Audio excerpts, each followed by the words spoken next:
কম্পাসকে বাঁচিয়ে নেয় বিহান মনাকে শিক্ষা দিয়ে। কম্পাস ল্যাবে পৌঁছাতেই অনিমেষকে বলে কোন বিষয় নিয়ে এক্সপেরিমেন্ট করবেন।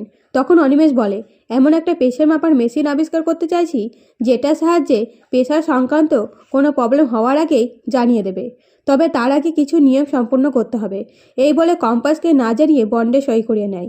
এদিকে মনা ছদ্মবেশ নিয়ে কম্পাসের সামনে এসে উপস্থিত হয়। তখন কম্পাস বলে আপনি কি আবিষ্কার করেছেন? আচ্ছা, আমি ফোনে দেখে নিচ্ছি। এই বলে ফোনে রিসার্চ করে দেখতে গেলে মনা ফোন কেড়ে নেয় আর বলে এই এক্সপেরিমেন্ট করার জন্য 25,000 টাকা নিচ্ছ। আগে কাজটা করে নাও, তারপর রিসার্চ করে দেখবে আমার ব্যাপারে। এই বলে কম্পাসের মাথায় মেশিন লাগিয়ে দিয়ে মনা ক্রমশ প্রেসার বাড়াতে থাকে মেশিনের, যার ফলে কম্পাসের চোখ মুখ নাক দিয়ে রক্ত পড়তে শুরু করে। তখন অনিমেষ মনাকে বাধা দিতে গেলে মনা বলে ভয় পাবেন না, এতে কিছু হবে না, মারা তো যাবে না। এদিকে কম্পাস বুদ্ধি করে নিজের ব্যাগে ফোনের ক্যামেরা অন করে রেখে দেয়, যার ফলে বিহান ফোন হাতে নিয়ে কম্পাসের বাবাকে ফোন করতে গেলে ভিডিওটা দেখে তৎক্ষণাৎ বাড়ি থেকে বেরোতে যায় বিহান।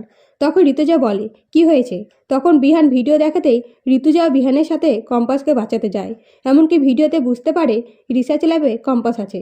তাই বিহান ল্যাবের বাইরে এসে ফোনটাকে আবারও চেক করে দেখে ল্যাবের ভেতরে প্রবেশ করে, কম্পাসকে খোঁজাখুঁজি শুরু করে এবং শেষে এক্সপেরিমেন্ট রুমের দরজা খুলতেই কম্পাসকে এই অবস্থা দেখে বিহান তাড়াতাড়ি তারগুলো কেটে মেশিন বন্ধ করে কম্পাসকে বাঁচিয়ে নেয়। তো বিহান কি মনাকে এবারও ধরতে পারবে না? জানতে চ্যানেলটিকে সাবস্ক্রাইব করে পাশে থাকবেন। ধন্যবাদ।